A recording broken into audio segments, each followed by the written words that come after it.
गुरु महिमा के लिए इतना कुछ कहा गया है कि व्यक्ति जीवन में और कुछ भी ना कर पाए, कदाचित भजन ना बन पाए, और वह निष्ठापूर्वक गुरु वचनों का आश्रय ले।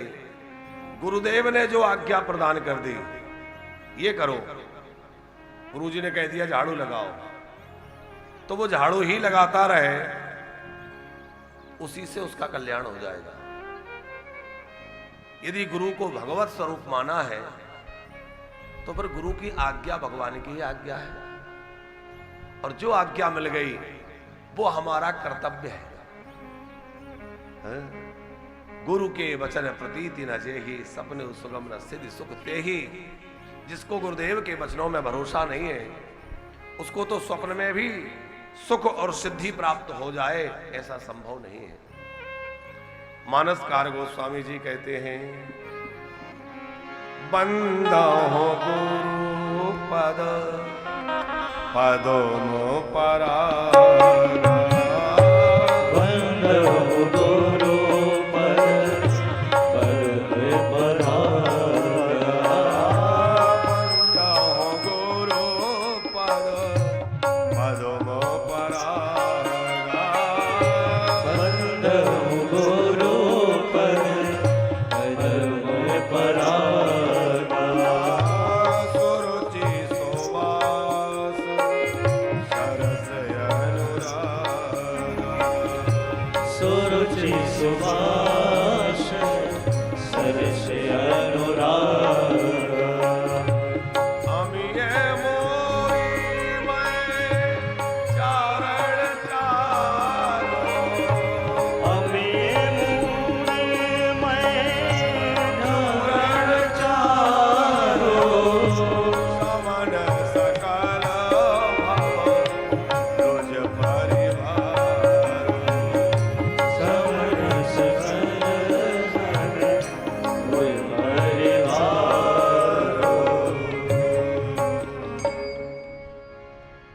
बंदहो गुरुपद पदों परागा। श्री गुरुदेव भगवान के चरणों से लगी हुई जो रज है वह पराग है। वह कैसी है? बोले सुरुचि, सुंदर रुचि उत्पन्न करने वाली। किसमें? बोले भगवान में रुचि उत्पन्न करने वाली है।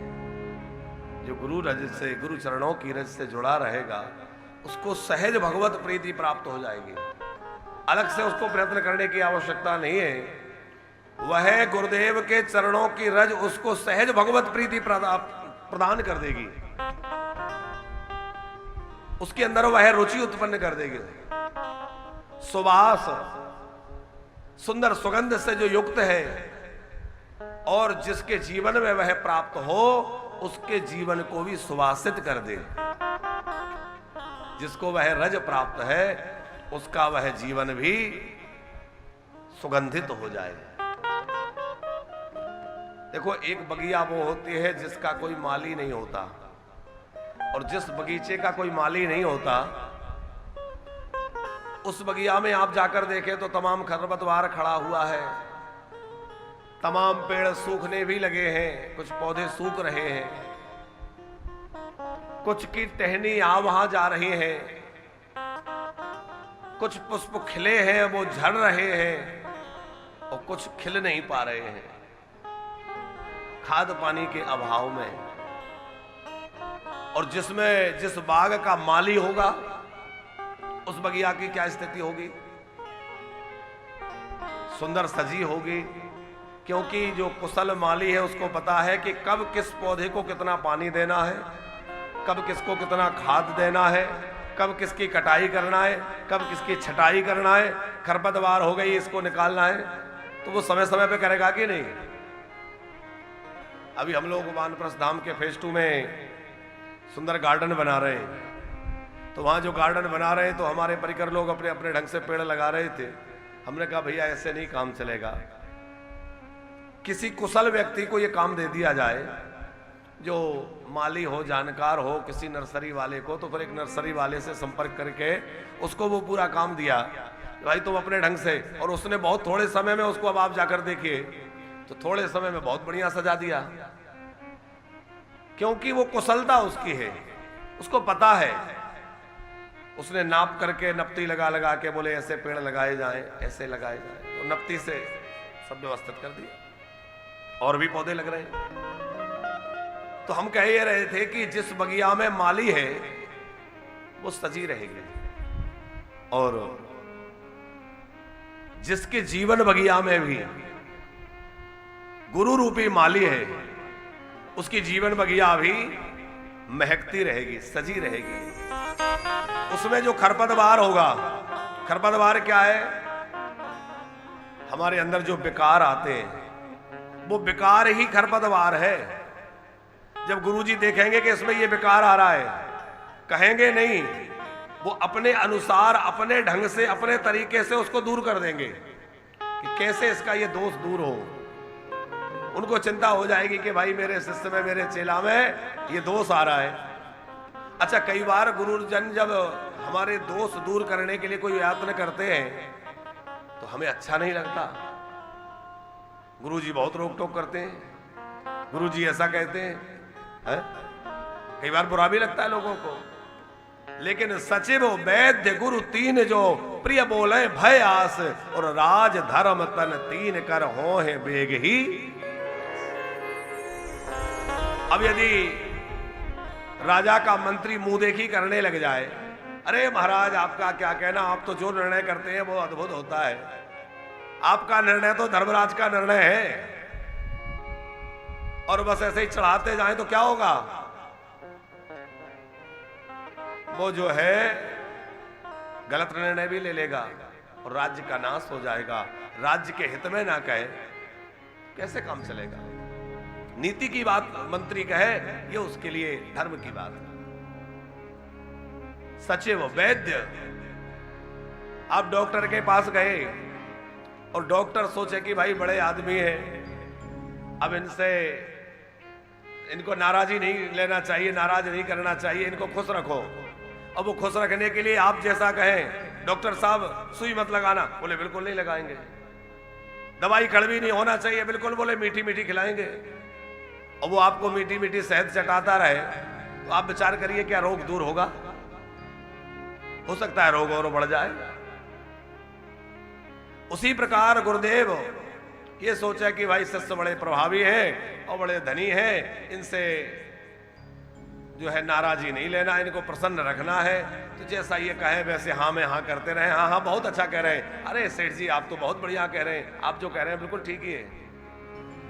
और शिष्य की मुंह देखी होने लग जाए तो क्या होगा? शिष्य का कल्याण होगा क्या कल्याण होगा? अरे उसका जीवन जो संवरना चाहिए वो नहीं संवर पाएगा। कई बार गुरुजनों की बातें शिष्यों को कड़वी लगती हैं, अरे गुरुजी ऐसे कह देते हैं, गुरुजी डांट देते हैं। पर गुरुजी कभी तुम्हें डांटे तो अपना सौभाग्य समझ लेना कि मैं कितना सद्भाग्यशाली हूं जो गुरुजी मुझ पर इतना प्रेम करते हैं, जो मुझे फटकार लगाई। क्योंकि गुरुजनों की फटकार हमारे जीवन को संवारने के लिए है। जैसे कुम्हार जब बर्तन को गढ़ता है तो थापी से उसको ठोकता है, लेकिन गौतम जी ठोकने वाला वह कुम्हार एक हाथ अंदर लगाए रहता है।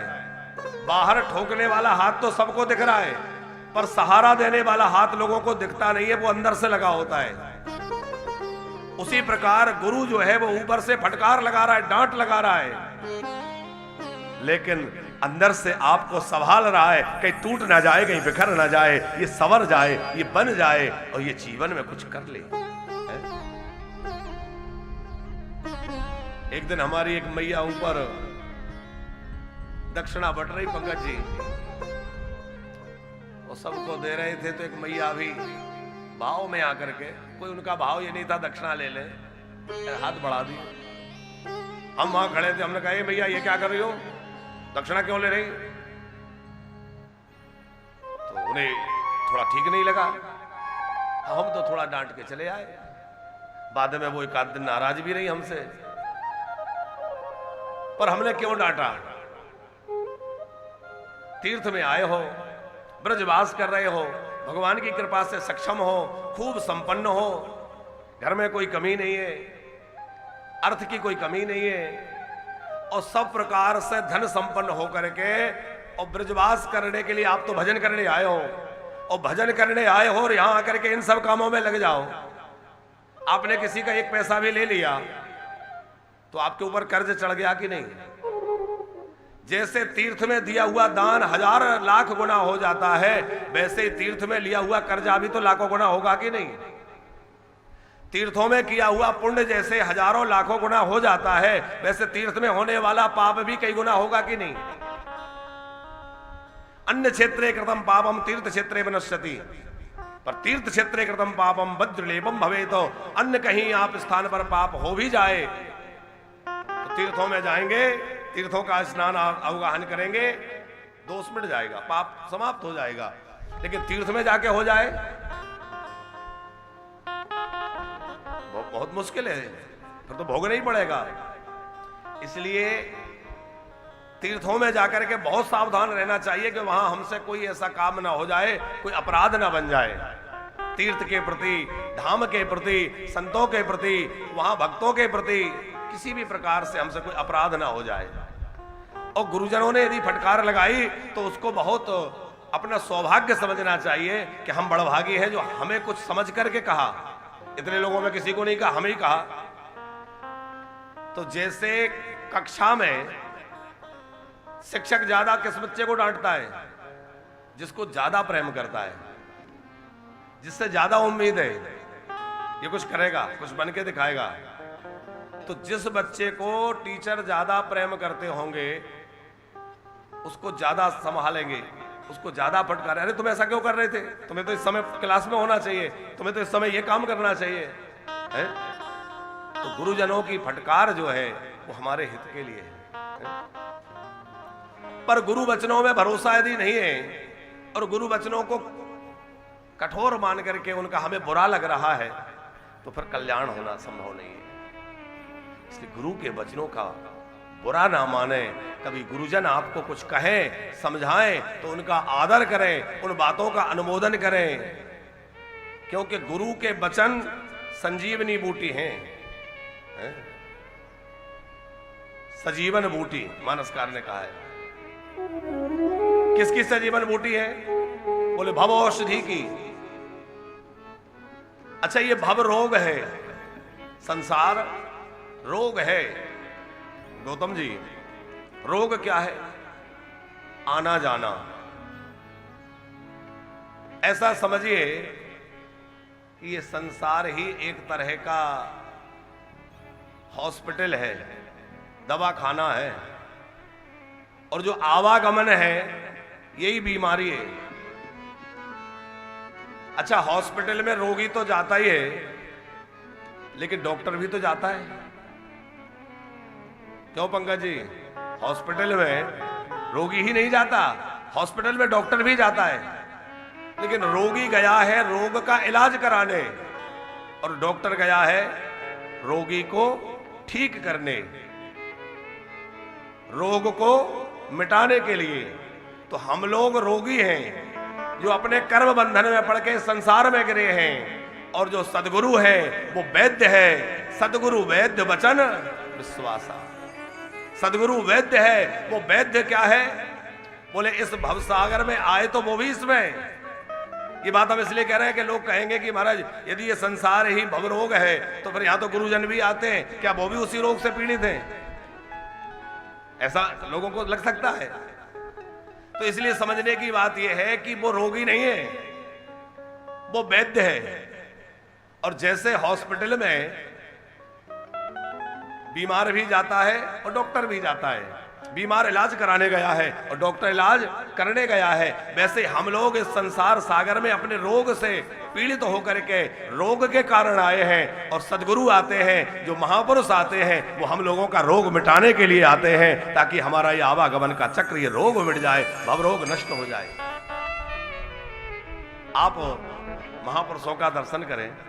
जीवन मुक्त में जो महापुरुष हैं वो इतना अधिक अथक प्रयास परिश्रम करते हैं। किसके लिए करते हैं? हमारे परम पूज्य प्रातः स्मरणीय श्री मलुक पीठ वाले महाराज श्री जी, आप जो है कुछ समय से अस्वस्थ चल रहे हैं और कुछ दिनों से उनका स्वास्थ्य अनुकूल नहीं रहता। अभी किसी उत्सव में पैर में चोट लग गई तो उस कारण भी उनको चलने में बड़ी तकलीफ, लेकिन निरंतर यात्राएं चल रही हैं, निरंतर जो है भ्रमण चल रहा है, निरंतर कथाएं चल रही हैं। क्यों? अरे स्थान में ही बैठे रहे तो इतना भगत जगत है कि स्थान में किसी बात की कमी तो है नहीं। महाराज जी एक इशारा कर दे तो लोग भंडारा खोल दें, लोग अपने भंडार खोल दें कि भाई जो चाहिए। लोग तो प्रतीक्षा करते हैं कि महाराज जी एक बार इशारा तो कर दें। महाराज जी स्वीकार नहीं करते, बोले नहीं नहीं, तो वो तो कोई कामना है नहीं। फिर क्यों इतनी भागदौड़, इतना परिश्रम? वो इतना परिश्रम इसलिए ताकि जितना अधिक से अधिक हो सके समाज का कल्याण करें और वो रोग भवसागर में जो लोग पड़े हैं इनका रोग कैसे निवृत्त हो। हमारे श्री राधा केली कुंज वाले महाराज जी, जिनका नाम आज जन जन के बीच में व्याप्त है, परम श्रद्धेय पूज्यपाद श्री प्रेमानंद जी महाराज 2 बजे उठ के निकल जाते हैं। अब दोनों किडनी खराब है, आप विचार करिए, बार बार डायलिसिस हो रहा है, हॉस्पिटल जाना पड़ रहा है, दिन में उपचार लेना पड़ता है, शरीर का अपना धर्म है, लेकिन इतना परिश्रम के सवेरे जल्दी जग करके 4 बजे उठ जाकर के 2 बजे निकल करके 4 नहीं 2 बजे भक्तों को दर्शन देना, फिर भक्तों से एकांतिक वार्ता करना, लोगों को उपदेश देना, लोगों के बीच भगवत चर्चा करना और लोगों को भजन में लगाना। आज कितने लोग उनकी प्रेरणा से राधा नाम में लग गए। ऐसे ऐसे विमुख लोग, आप कभी उनकी वीडियो सुना करें तो आप सुनेंगे कि लोग कहते हैं महाराज जी हम तो बहुत नास्तिक थे, संयोग से आपका प्रवचन सुनने को मिला और धीरे धीरे मन ऐसा विषयों से भोगों से हटा कि अब हमें लगता है कि हम किस कीचड़ में पड़े थे। हम कहां पड़े थे? आपने हमें उस कीचड़ से निकाल लिया, हमारा जीवन आपने संवार दिया, अब हमारा जीवन बड़ा आनंद में है, भजन में लगे हैं। बरसाने में विराजने वाले पूज्यपाद परम श्रद्धेय श्री विनोद बाबा जी महाराज, कितने महापुरुष आज भी है। अच्छा, हमारी समस्या यह है कि जब कोई चला जाता है फिर हम खूब महिमा गाते हैं। गोस्वामी तुलसीदास जी भी जब तक यहां विराजमान थे तो लोगों ने महिमा नहीं समझी, लोग विरोध करते रहे। कबीरदास जी आदि आदि जो महापुरुष हुए, एक संकेत हम कर रहे हैं, तो जब तक वो रहे तब तक लोगों ने उनकी वैसी महिमा नहीं समझी और चले गए तो फिर उनकी बड़ी महिमा लोगों को पता चला कि भाई ये तो हमसे बड़ी चूक हो गई कि हम इनका लाभ नहीं ले पाए। तो हम ये महापुरुषों का नाम स्मरण कर रहे हैं इसलिए कि भाई हम इन महापुरुषों के द्वारा लाभ ले लें। अभी हम सबके बीच विराजमान है और हम सबके बीच विराजमान है तो भैया इनके प्रकट रूप में विराजमान रहते ही इनके चरणों में लग करके इनका हम लाभ उठा सकें और अपने रोग से निवृत्ति प्राप्त कर सकें। लेकिन विश्वास दृढ़ होना चाहिए, बिना विश्वास के काम नहीं होगा। कैसा विश्वास हो? एक बड़ी सुंदर कथा हमारे गुरुजी ने अभी जब यहां उत्सव हुआ था तब सुनाई थी पंकज जी। हमने 1-2 बार उसको कहा भी, आज पुनरावृत्ति कर देते हैं। आज बड़ा अच्छा संयोग कि आज हम लोग महाराज जी के दर्शन करने भी जा रहे हैं, गुरु पूर्णिमा है तो जल्दी कथा का सत्र आज हो रहा है ताकि पूज्य महाराज श्री जी के दर्शन पूजन हम भी जाके कर सकें। तो हम आपसे कह रहे थे कि गुरुजी ने उस समय एक बात सुनाई कि एक शिष्य के यहां गुरुजी पधारे, शिष्य इतना प्रसन्न हो गया, आनंद में झूमने लगा, मेरे गुरुदेव आए, मेरे गुरुजी आए। खूब आओ भगत सत्कार किया, गुरुजी का आतिथ्य सत्कार जैसा होना चाहिए शिष्य ने किया। कुछ दिन गुरुजी वहां विराजे। एक दिन ऐसा हुआ कि पड़ोस में रहने वाले किसी के यहां कोई मृत्यु को प्राप्त हो गया, किसी की मृत्यु हो गई।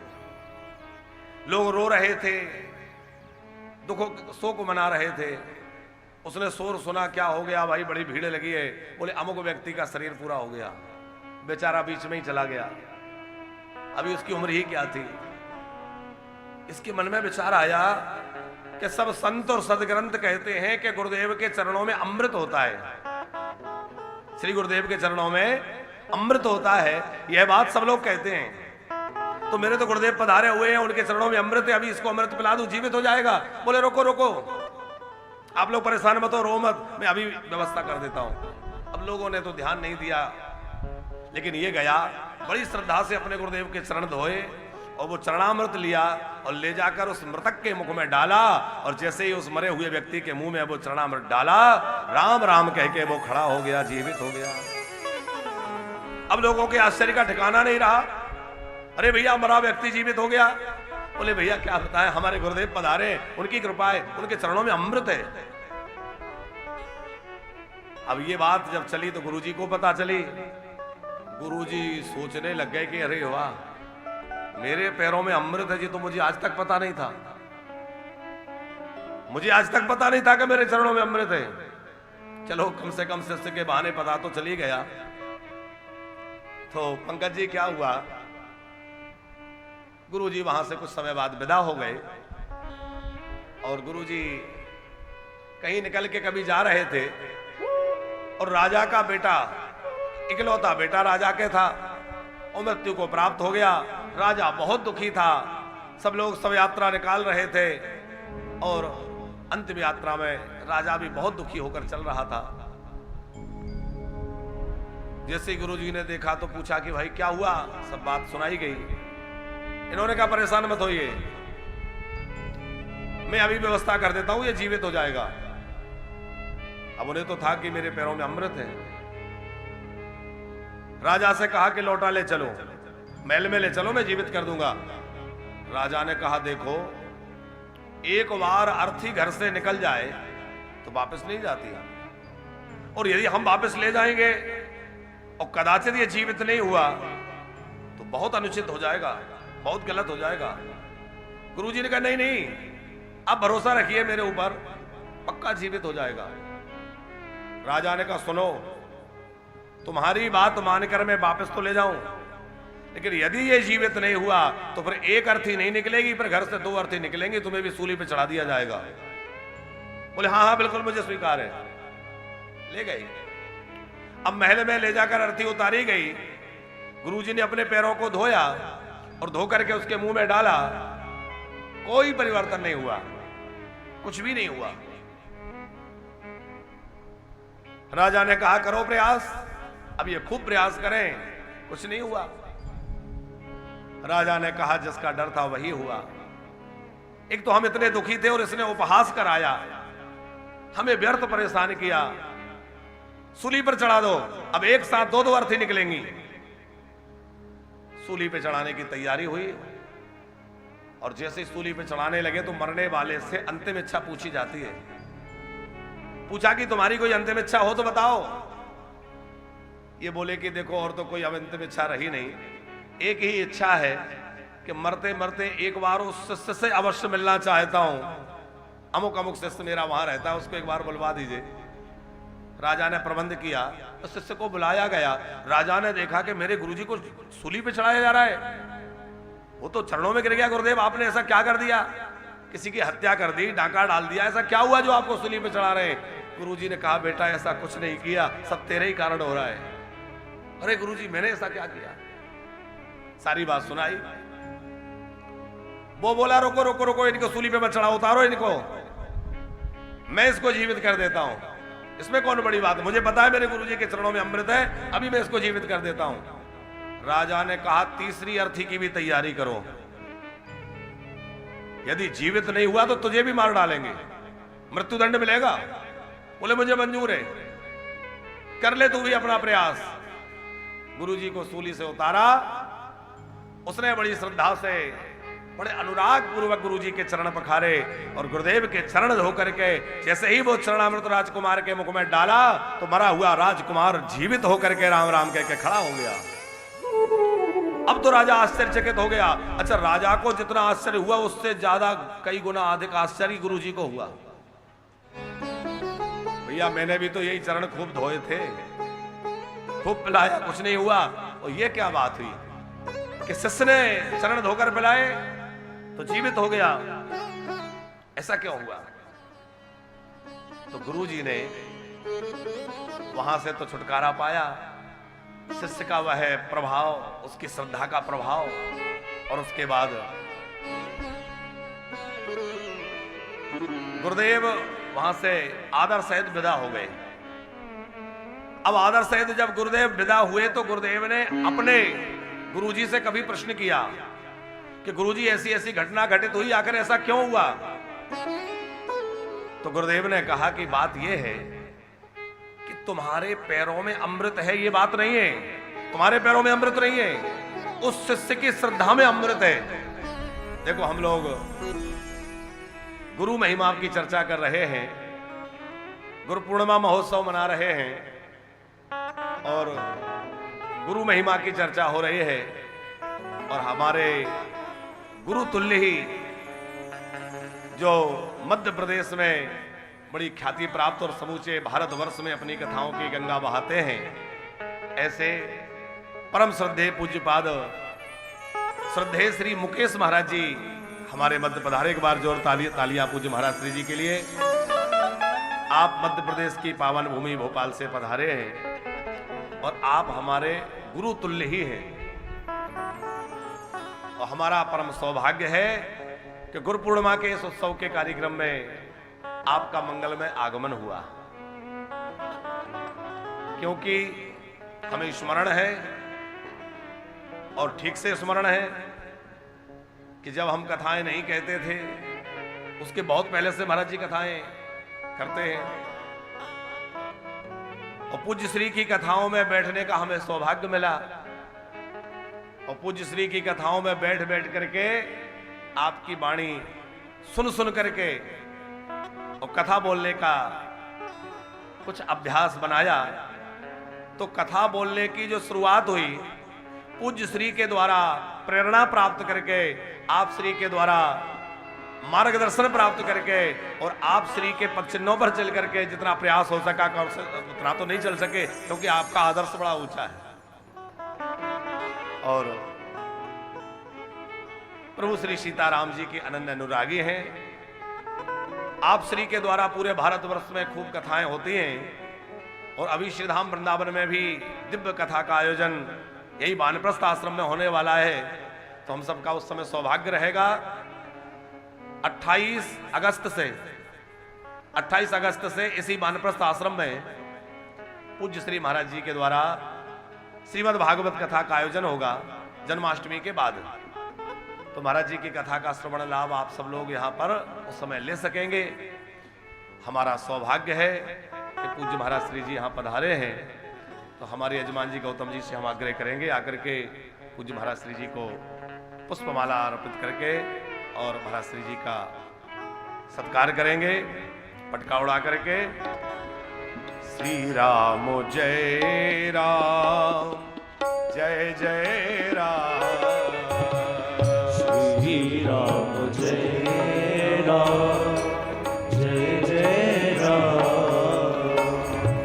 श्री राम जय राम जय जय राम, श्री राम जय राम जय जय राम, श्री राम जय राम जय जय राम,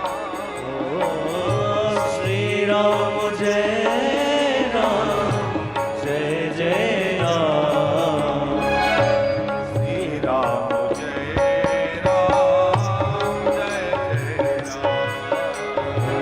श्री राम जय राम जय जय राम, श्री राम जय राम जय जय राम, श्री राम जय राम जय जय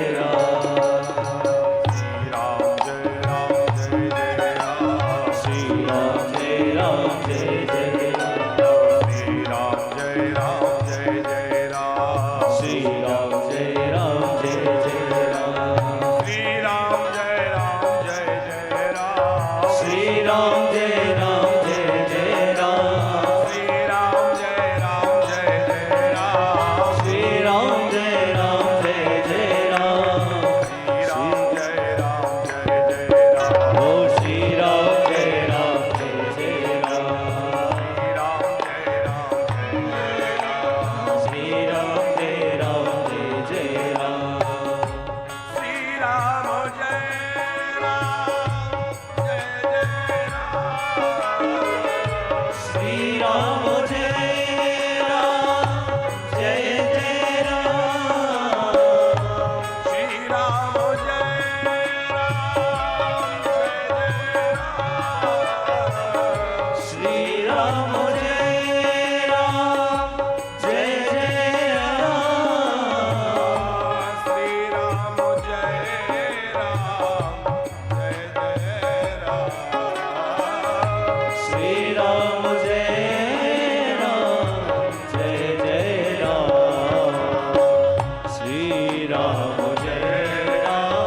हम लोग गुरु महिमा को श्रवण कर रहे थे। जब शिष्य के यहां गुरुदेव पधारे, श्रद्धा से उसने चरण धोए और वो चरणामृत अमृत समझ करके एक मृतक व्यक्ति के मुख में डाला, वो जीवित हो गया। और गुरुजी ने अपने चरण धो के किसी मृतक को पिलाया, जीवित नहीं हुआ। फिर शिष्य ने आकर गुरुजी के चरण धो करके पिलाकर सबको दिखाया कि देखो मेरे गुरुदेव के चरणों में अमृत है। अब वो परेशान थे कि मैंने चरण धोए तब अमृत क्यों नहीं निकला। तो उनके गुरुजी ने समझाया कि देखो वास्तव में बात यह है कि तुम्हारे पैरों में अमृत नहीं है। मनुष्य तो मनुष्य है, लेकिन उस शिष्य की श्रद्धा में इतना बल है, उसके अंदर इतनी श्रद्धा है कि उसकी श्रद्धा है, उसका दृढ़ भरोसा है कि मेरे गुरुदेव के चरणों में अमृत है। तो तुम्हारे चरणों से अमृत झर गया और मृतक भी जीवित हो गया। विश्वास ही फल देता है। यदि हमें पूरा निष्ठा पूर्वक भरोसा है कि हम जिन श्री चरणों से जुड़े हैं वह हमारे लिए परम कल्याणकारी हैं, हमें आवागमन के इस भवसागर के इस चक्र से मुक्त करने वाले हैं और हमारे लिए साक्षात परम ब्रह्म स्वरूप हैं, यदि दृढ़ भरोसा है तो निश्चित ही शिष्य को उतना ही लाभ होगा। भले ही जिनकी पूजा वो कर रहा है, जिनको गुरुजी मान रहा है, हो सकता है कि वो उतने योग्य ना भी हो। ये बात हम इसलिए कह रहे हैं कि आपका भरोसा ठीक से जमे जहां अपने गुरुदेव हैं। ऐसा नहीं कि अरे हमने किसी प्रभावी को देख लिया तो हमें लगा कि अरे हमारे गुरुजी तो थोड़े कमजोर हैं, वो महापुरुष बहुत अच्छे हैं, वो संत बहुत अच्छे हैं, वो ऐसे हैं। सब संतों का आदर है, संत भगवंत ही हैं, लेकिन हमारे गुरुदेव हमारे लिए परम ब्रह्म स्वरूप है। हमारे गुरुदेव हमारे लिए परम ब्रह्म है। सद्गुरु वैद्य वचन विश्वासा, सद्गुरु वैद्य वचन विश्वासा, सद्गुरु वैद्य वचन विश्वासा, सद्गुरु वैद्य वचन विश्वासा, सद्गुरु वैद्य वचन विश्वासा। विश्वास पूर्वक गुरुदेव के वचनों में हम लग जाएं, क्योंकि गुरुदेव की वह वाणी हमारे भवरोग को मिटाने वाली संजीवनी बूटी है। यह जो भवरोग है, अभी हमने आपसे निवेदन किया कि हम भी भवसागर में आए और गुरुदेव भी आए, पर यह ना माने कि हम भी तो आए पर ये भी तो आए, तो ये भी तो उसी चक्र में बंध के आए। नहीं, जैसे अस्पताल में रोगी भी जा रहा है और डॉक्टर भी जा रहा है, रोगी इलाज कराने गया है और डॉक्टर इलाज करने गया है, वैसे हम रोगी हैं। हमें भवरोग लगा है, कर्म बंधन में पड़ के संसार में गिरे हैं और गुरुदेव कृपा पूर्वक यहां पधारे हैं। क्यों? बोले हम इसे भवसागर से निकालने के लिए, हमारा रोग ठीक करने के लिए। पर जो परहेज है, परहेज भी करना पड़ेगा। क्या? बोले विषयों से मन हटाना पड़ेगा। यद्यपि हमारे मन में चाहे जितने विकार हों, चाहे जितने दोष हों, फिर भी यदि हम गुरुदेव के चरणों में लग गए तो ये गुरु महिमा है कि सहज में ही गुरुदेव कृपा करके हमारे विकारों को हटा देंगे। हमने कल कहा था कि संसार आपको तब स्वीकार करता है जब आप कुछ बन जाते हैं, लेकिन गुरुदेव आपको तब स्वीकार करते हैं जब आप कुछ बने नहीं होते। संसार तभी आपको स्वीकार करेगा जब आप कुछ बन गए, लेकिन गुरुजी कोई कुछ नहीं बना, वो कहते हैं मैं बनाऊंगा। तो गुरुदेव इस भव रोग को मिटाने वाले हैं। अच्छा, मानस में जहां नवदा भक्ति की चर्चा राम जी ने की है, तो वहां संत संग के लिए एक बात कही है प्रथम भगत संतन कर संगा और दूसरी रति मम कथा प्रसंगा। तो 9 ही भक्तियों को आप यदि कभी पढ़ें, और पूज्य महाराज श्री जी खूब बढ़िया से सुनाते हैं, कभी आप सुनिए, तो बाकी की भक्तियों में कुछ ना कुछ शर्त लगी है, लेकिन संत संग इसमें कोई शर्त नहीं लगी है। आपके अंदर यदि विकार हैं भी तो गुरुदेव उनको धीरे धीरे धुल धुल करके दूर कर देंगे। गुरुदेव आपके विकारों को धो डालेंगे, क्योंकि भगवान ने तो घोषणा कर दी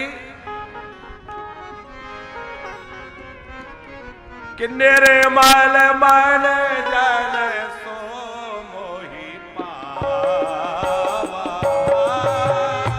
निर्मल मन जन सो मोहि पावा, मोहे कपट छल छेद्र न भावा, मोहि कपट छल छेद्र न भावा, निर्मल मन जन सो मोहि पावा, निर्मल मन जन सो मोहि पावा, मोहि कपट छल छिद्र न भावा, मोहि कपट छल छिद्र न भावा,